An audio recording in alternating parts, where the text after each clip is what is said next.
ബഹുമാനിയരെ, നമസ്കാരം. ശ്രീ വിശ്വ വാസ്തുവിദ്യ എന്ന എളിയ ചാനലിലേക്ക് നിങ്ങളെ സ്നേഹപൂർവ്വം സ്വാഗതം ചെയ്യുന്നു. ഒരു ഭവനം എന്നത് ഇഷ്ടികയും സിമന്റും കൊണ്ട് നിർമ്മിച്ച വെറുമൊരു കെട്ടിടം മാത്രമല്ല. അത് ഓരോ മനുഷ്യൻ്റെയും ജീവിതത്തിലെ ഏറ്റവും വലിയ സ്വപ്നങ്ങളിൽ ഒന്നാണ്.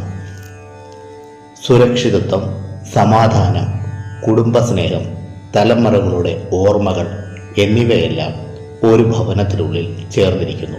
ഭൂമിയിൽ കരയിൽ 60% ജീവജാലങ്ങളും സ്വന്തം പാർപ്പിടങ്ങൾ നിർമ്മിക്കുന്നു.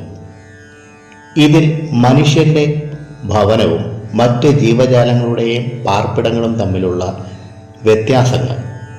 മറ്റ് ജീവജാലങ്ങൾ കാലാവസ്ഥയിൽ നിന്ന് രക്ഷ നേടാനും സന്താനങ്ങളെ സംരക്ഷിക്കുവാനും അതുപോലെ ആഹാരം സംരക്ഷിക്കുവാനും വിശ്രമിക്കുവാനുമാണ് പാർപ്പിടം നിർമ്മിക്കുന്നത്.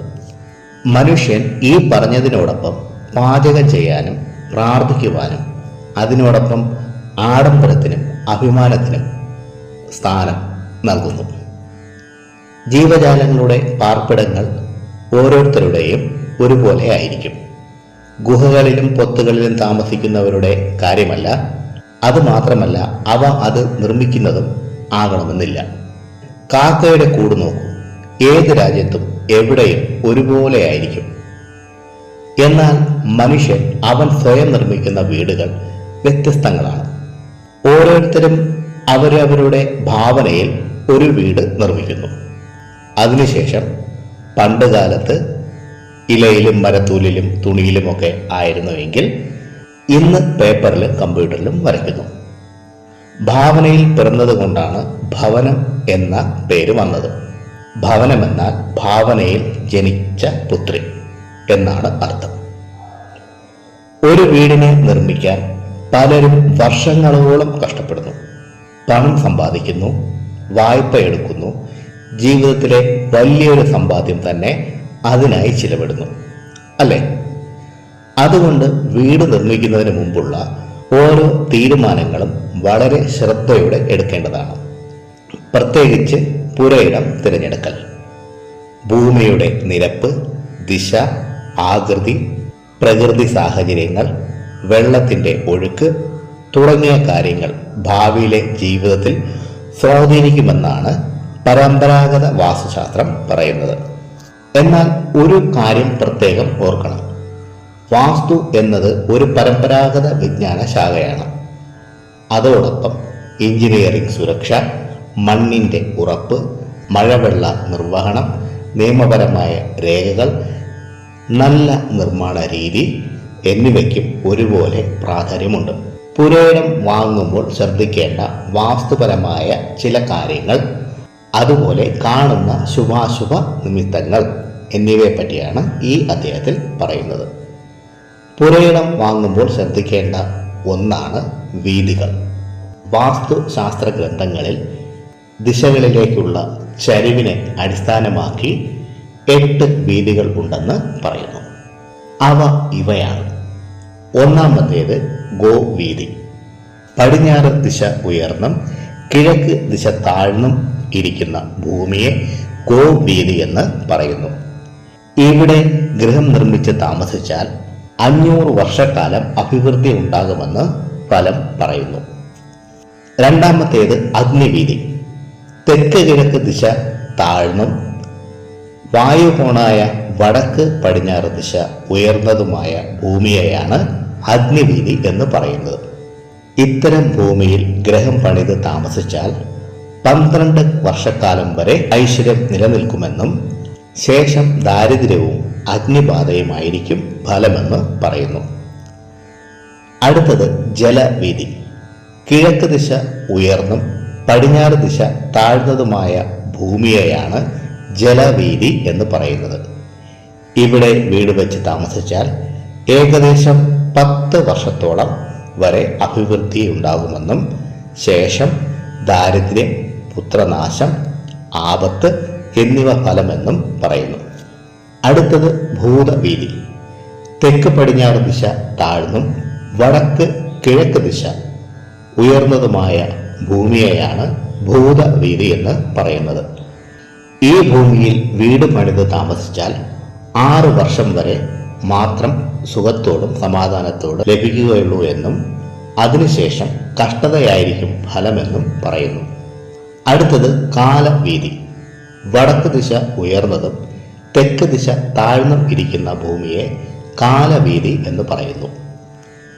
ഈ ഭൂമിയിൽ ഗൃഹം വെച്ച് താമസിക്കുകയാണെങ്കിൽ ഏകദേശം 3 വർഷക്കാലം വരെ മാത്രമേ സമാധാനത്തോടെയും സന്തോഷത്തോടെയും ജീവിക്കാനാവുമെന്നും അനന്തരം അപമൃത്യു, ധനനഷ്ടം എന്നിവയായിരിക്കും ഫലമെന്നും പറയുന്നു.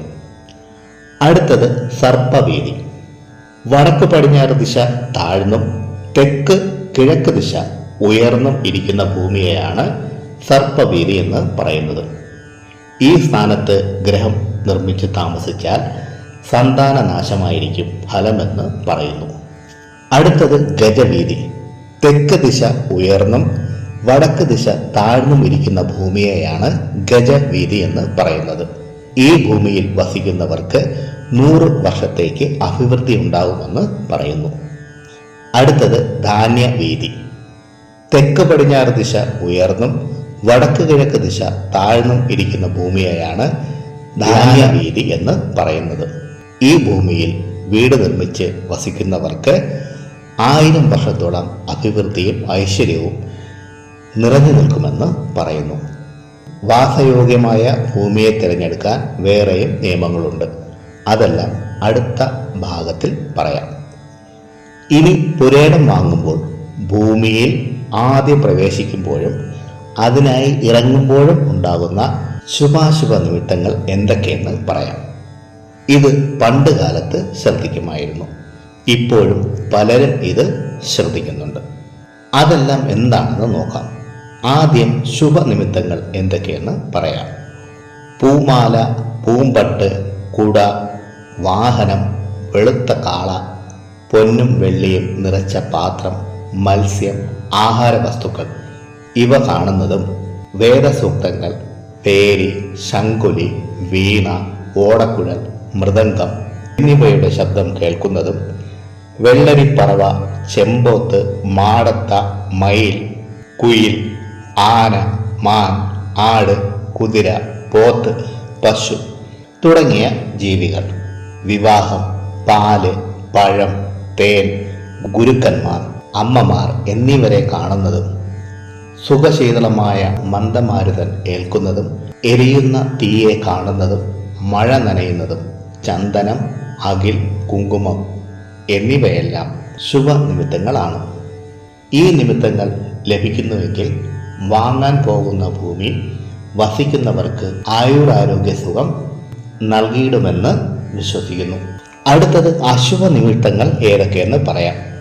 കളിമണ്ണ്, ഉപ്പ്, ഔഷധം, തൈലം, ഇന്ധനം, മുറം, ചാരം, ചമത, ദർഭപ്പുല്ല്, പാമ്പിൻ തോല്, കരിക്കട്ട തുടങ്ങിയ വസ്തുക്കളും ശുരകൻ, മുണ്ടിതൻ, നഗ്നൻ, ഉന്മത്തൻ, വ്യാധി പൂണ്ടവൻ, എണ്ണ തേച്ചിരിക്കുന്നവൻ, താഴെ വീണവൻ, മുടിയിൽ ജട കെട്ടിയവൻ, കോടാലിയുമായി നിൽക്കുന്നവൻ തുടങ്ങിയ മനുഷ്യരും ആണും പെണ്ണുമല്ലാത്ത മറ്റ് ജീവികൾ, ഉദാഹരണം മണ്ണിര, കൊച്ച് ഇവ, ഒന്നിച്ചിരിക്കുന്ന 2 പക്ഷികൾ, ഇണചേരുന്ന നാൽക്കാലികൾ, 2 മനുഷ്യർ എന്നിവ ഏതെങ്കിലും കാണുന്നുവെങ്കിൽ ആ ഭൂമിയിൽ വസിക്കുന്നവന് ജീവിതം ദുഃഖപൂർണിതമായിരിക്കുമെന്ന് പറയുന്നു. അതുപോലെ പെട്ടെന്ന് കാരണമില്ലാതെ മരക്കൊമ്പ് അടർന്ന് താഴെ വീണാൽ ആ ഭൂമിയിലെ നാഥന് അപമൃത്യു സംഭവിക്കാൻ ഇടവരും എന്ന് പറയുന്നു. 4 ചുറ്റും തീയാളി കത്തിയാലും ചുറ്റും തീ എറിഞ്ഞ് കെട്ടാലും അനർത്ഥം സംഭവിച്ചിടും. അകലെ എവിടെയോ വാതിൽ കൊട്ടിയടയ്ക്കുന്ന ശബ്ദം കേട്ടാലും പെട്ടെന്ന് തള്ളി തുറക്കുന്ന ശബ്ദം കേട്ടാലും ആപത്തടുത്തെത്തി എന്നതിന് സമമായി കണക്കാക്കാം. ശാപവാക്കുകൾ, വാക്കേറ്റം, കരച്ചിൽ, തേങ്ങൽ എന്നിവ കേൾക്കുന്നതും ദുർനിമിത്ത സൂചനകളാണ്. അതുപോലെ കാക്കകൾ തമ്മിൽ, കീരിയും പാമ്പും തമ്മിൽ, വിത്ത് കാളകൾ തമ്മിൽ പോരടിക്കുന്നതായി കാണുകയാണെങ്കിൽ ആ ഭൂമിയിൽ വസിക്കുന്നവർ തമ്മിൽ നിത്യവും സംഘർഷം നിലനിൽക്കും. പ്രിയരെ, നല്ല വീട് പണിയുക എന്നത് ജീവിതത്തിലെ ഏറ്റവും വലിയ നേട്ടങ്ങളിൽ ഒന്നാണ്. എന്നാൽ ആ സ്വപ്നത്തിൽ ഉറച്ച അടിത്തറ ലഭിക്കണമെങ്കിൽ പുരയിടം തിരഞ്ഞെടുക്കുന്ന ഘട്ടം മുതൽ തന്നെ ശരിയായ അറിവും വിവേകവും ഉണ്ടായിരിക്കണം. ഈ അധ്യായത്തിൽ പരിചയപ്പെട്ട ഗോവീതി, അഗ്നിവീതി തുടങ്ങിയ വാസ്തു ആശയങ്ങൾ പരമ്പരാഗത വാസ്തുശാസ്ത്രത്തിൽ പറയുന്ന അറിവുകളാണ്. ബാക്കിയുള്ളവ വരും അധ്യായത്തിൽ വിവരിക്കുന്നതാണ്. പ്രിയരെ, ഈ അധ്യായത്തിൽ പറഞ്ഞ കാര്യങ്ങൾ നിങ്ങൾക്ക് പ്രയോജനപ്പെട്ടു എന്ന് ഞാൻ വിശ്വസിക്കുന്നു. ഇഷ്ടമായെങ്കിൽ ലൈക്ക് ചെയ്ത് എന്നെ ഒന്ന് അറിയിക്കുക. നിങ്ങളുടെ ഇഷ്ടദേവന്റെ പേരൊന്ന് കമൻറ്റ് ബോക്സിൽ എഴുതുക.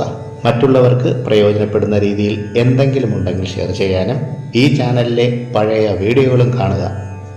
നിങ്ങൾക്കെല്ലാവർക്കും സർവേശ്വരൻ്റെ അനുഗ്രഹം ലഭിക്കാനായി ആത്മാർത്ഥമായി പ്രാർത്ഥിച്ചുകൊണ്ട് നിർത്തുന്നു. നന്ദി, നമസ്കാരം.